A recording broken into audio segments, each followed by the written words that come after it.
having a look at Windy at the moment, and you see we're over here in this bay here, this corner here, and at 3 o'clock the wind is supposed to change to go into this direction, and where we want to go is we want to go to Angle here. Angle, you know, Angle is like angel, the Angles and the Saxons, and so, but you can see that this is like a flying angel nun. See, she's got a kind of like special hat on. And we've been to this bay already, which is West Angle, and that's like the eye of the angel, or depends which way the angel's looking. This is like the back of the head of the angel. So Angle is this little bay here. I'll show you on the chart on Navionics.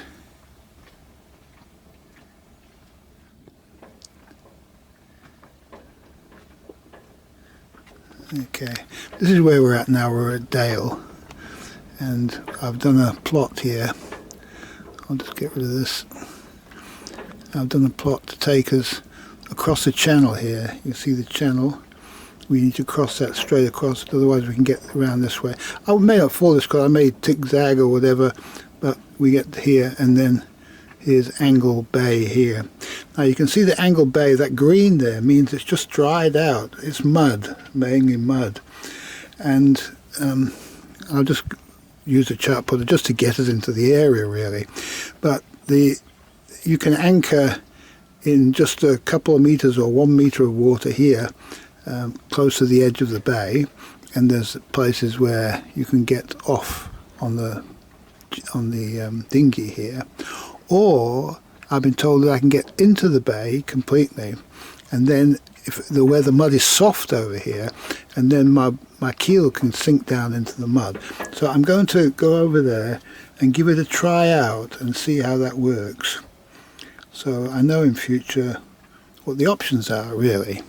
And my friend Frank lives over here, so I'm going to go and find out a bit more about Angle, the town of Angle. If you want to see what the town of Angle, if we put the satellite image over the top, you'll see there's just a little town in here, and apparently all the action happens here. This is the pub and the slip, and there's some boats over there, boat parking, dinghy parking over there, and you can see the little boats moored in the bay. All those boats are going to go down onto the mud, so it's not like here where everything is floating and they never go onto the mud. So it's two different kinds of anchorages, and so we're just going to compare the two, and they're not far away. It's only 3.5 miles away, something like this, and it's close to Milford Haven, which would be good to visit and go to Lidl and do a bit of shopping. Okay, so that's our route planning, and we're going to leave. I'll show you in the book here. I did a bit of research.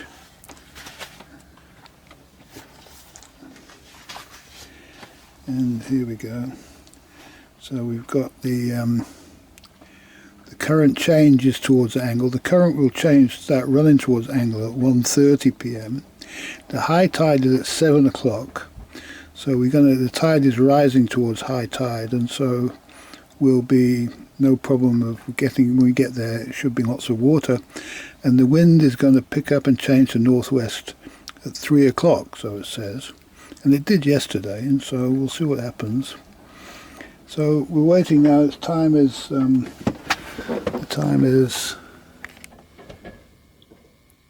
it's exactly midday. So in an hour or so we'll be leaving our mooring, God willing. We're going to be towing the dinghy for the first time, so I've rigged up this bit of a bridle arrangement. I don't know how it's going to work, but we'll see. I just figure that it should really be towed from all three things, otherwise one of them might pull off, but we'll see how we get on. It's quite difficult to get them all evenly adjusted. Well, the wind's just turned and it's blowing northwest now. You can see that boat's heading the way we're going, and so he's got the wind, and that's where we need to go. And so without much further ado, we're going to cast off and be on our way. Well, there's a tiny bit of wind. We're kind of sailing. I've got the electric engine going also, just on, what power are we on at the moment?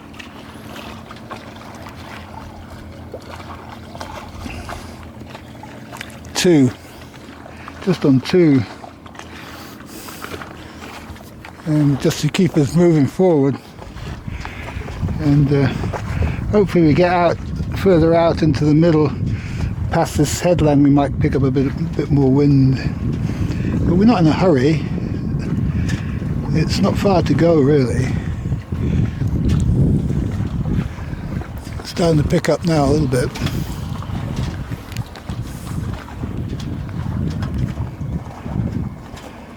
I saw some nice bass fish over there this morning, swimming around that jetty, big ones. So they're obviously about the headlands here, so I wouldn't mind catching a bass before I leave.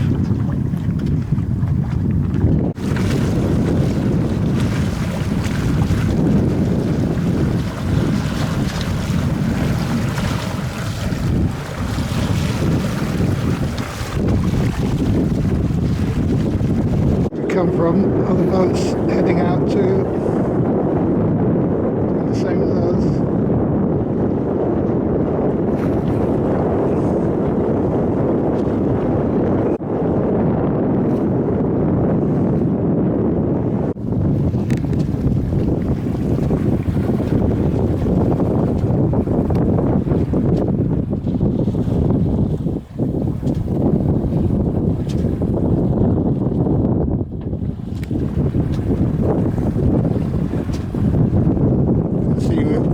Clearing that last rock. We're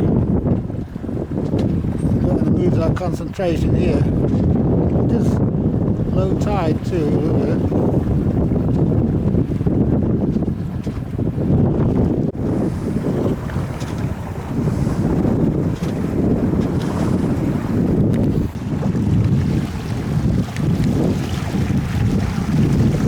Oh, I tied that bridle pretty well, look at that. Perfect.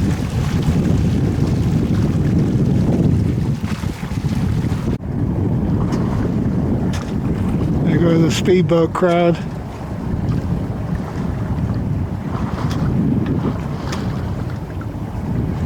Vroom. That's West Angle Bay where we were before. And Angle is over there. You see where those pylons are? That must be the old disused slip. Now it's focusing on the boat. Well, we've got a tanker coming across our bows. There he is.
Well, the sun is on its way down. It's 8:30 now, and I had a very pleasant sail all the way to Angle, except when I put the anchor in over here. I threw the anchor in, and there's a boat way over there, and it didn't hold at all. It just kind of like drifted and drifted and drifted.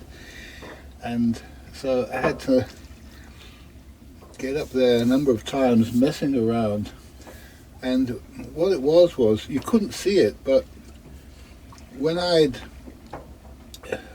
unhooked the anchor from there was a big rope like this with a huge eye on it, and the anchor had gone straight through, the hook of the anchor had gone straight through the eye of this great big mooring hook. It was like impossible, it couldn't happen, but it did. And you could, when I lifted it all up, the anchor was almost to the surface, but not quite to the surface, but almost to the surface. But then you couldn't get the anchor off the hook. But the anchor has a little ring at the back, so I tied the snubber line to the ring at the back of the anchor and tied that up to you couldn't lift it. I tied that up to the boat and attached it to a cleat. And then I lowered the anchor again, and as I lowered the anchor, the tension, the anchor motor, that pulled the anchor out, tilted the anchor up, and it just unhooked it like you'd unhook a fish. It was amazing. But what I'd done was, I'd forgotten that I'd attached this piece of line to the anchor and to the cleat on the other side. It was hidden, it was just in the corner. And the anchor was just hanging over the front of the boat. It just looked like the anchor was ready to go, you know. So I just pulled the anchor back onto its position, and I came over here and unaware that the anchor is tied by the back end of the anchor to the boat. And so when I lowered the anchor in, it seemed to go down, but it was being held up. It wouldn't have even hit the bottom. It would have kind of gone down, and then the chain would have just offloaded. This is the funny thing with chain. There's so much weight of the chain that it seems like the anchor's going and everything's working, but it isn't. You know, the anchor was upside down, hanging from the boat. And so when I got over here and I'm drifting and I'm going, and I mean, it's like a panic situation. By the time I realize what's happening, and then it's kind of, my God, how do I go manhandle this anchor up by the back of its neck and untie, you know, the bowline knot, untie it should have been pulled really tight. Untie this bowline knot. Thank goodness bowline knots are untiable, and sort of do all this like hanging over the side. You know, it was terrible. And eventually I got it, so I had hold of the anchor at this point, and now I can see the chain coming back again. You know, and what do I do? You know, it can all get tangled up now. So I carefully put the anchor in the right position and kind of drop it where it's not going to hook up with the chain. And then the whole of the anchor chain went again, you know, that whole length. So I'm miles away from where I wanted to be. But it's okay, it's not a bad place really, it's a good place to anchor. It's funny that.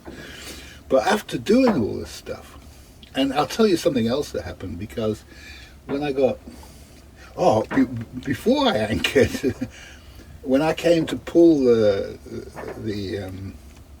furl the jib, you know, to reef it, to furl the jib, I pulled the furling line and the sail was all flapping and carrying on, and the furling line just jammed, you know. And the funny thing was it was all tangled up in this snubber line. I couldn't see it because it was like off to one side, hidden by they call these things the thing that stops you banging against the sides of other boats. You know what I'm talking about? The anti-banging object. It was hanging behind that, and so I couldn't see it. It was there. But when I came to the actual furling mechanism, I could see that it was a hook of a bit of rope sort of looked funny in it, kind of like it was hooked up to the mechanism. The reason it was hooked up was because I needed to go and have a look at what was going on there, you know. So I unhooked it, and got the furling mechanism. So I'd already had the stress of the furling mechanism, and all this like stress. By the time I got anchored, I just came inside here, and I had to open up a packet of chocolate biscuits and eat half of them, and I had a cup of coffee to sort of, you know, give me the energy just to carry on. And afterwards, about for 5 or 10 minutes, I just felt completely and absolutely tired because I'd gotten up at 5 o'clock in the morning. It was like it had already been a long day. This was now about 3:30, and so I just have to go to bed. I went to bed, and I just like, it's that kind of sleep. It's a wonderful sort of sleep, actually, where you can do nothing but sleep. It's not like you're waiting to go to sleep. You can't keep your eyes open. You know, you can't move. You've got to lie down. And so I get like this after I've had one of these tiring, where you've got to use all of the power of your body. Just use it all up. It's like a battery that's all used up. You know, you've just got to lie and recuperate. And so I did this, and finally I got up because I knew that what I was going to do was I was going to pull the anchor up again and then go right into the bay where this gentleman, Frank, says it's possible to put the anchor down and the boat will go down into the mud at low tide. And so the idea is you anchor at high tide, you go to shore and so on, do your messing around. You've got to be, if you don't get back to the boat before it goes on the hard, you can't get to your boat. So, you know, you've got to think your way through all this stuff. Or if you're on board, your boat's going to go down onto the hard, isn't it? Or you've just got to go there, anchor, do what you're doing, get back to the boat and get out of there. You know, and that's what I'm practicing really. I'm practicing going into angle, going down on the mud, letting the boat go down in the mud and come back up again, and all the sort of rigmarole about that, because I think angle's a good place to put the car actually. I'm still got to check that out really, and to pick up stuff from the car and drop stuff off, and you know, and it's good to have two places depending on what wind you've got. You know, like if you've got a big swell coming across here, you want to be over there. If it's the other way around, you want to be over here. But I have noticed that there are a number of boats that go quite fast along here, and then they get the boat rocking. But it's only for a short time, it's not that bad, so it's okay. But I'm too tired now, I'm not going to be pulling anchors up again. I had enough anchor, messing around with anchors to last me a lifetime. My back's knackered. And so I'm just going to stay up for a bit, do a bit of research on the internet, buy a few objects that I need, that I discover, to sort some of these things out. My electrical system, I have problems with the electrical system here. This panel here, I'm just going to turn around, if you can see that, this panel here, it was always a bit strange, this voltage. You always read like there was a bit of voltage drop between what was there. Now it's reading 13, panel voltage 13.3, we'll wait till it gets to battery voltage. Battery voltage 13.2, and battery voltage on this side is 13.1. Now that's an acceptable voltage drop between there and there, because there's wire going from there to there, and you get a certain amount of voltage drop on the wire. But I was getting it like 12.8, and when you get a load on it, it was going way down, different to that one. And so I was always suspected a bad connection there. And I keep on having it like do funny things on me, like it'll just stop working for a while and come back again. It's really peculiar. And I've had 3 different goes at doing this. But every time I go digging in here, it's a problem, because this is just 4 nuts, 4 screws here. But then when you take the panel off, it's all hanging by its wires, and you can do more damage than it's worth. So this time what I did was I put a hinge under here, so that now when you take these out, it just hinges down, doesn't fall. It's good, it's really good. So it's good to work, because the fuses are behind there, a number of fuses are behind there, and you need to be able to get in there relatively quickly and not endanger the rest of the electrical process. And after I'd done this job, nature decided it was now time to show me where the problem was.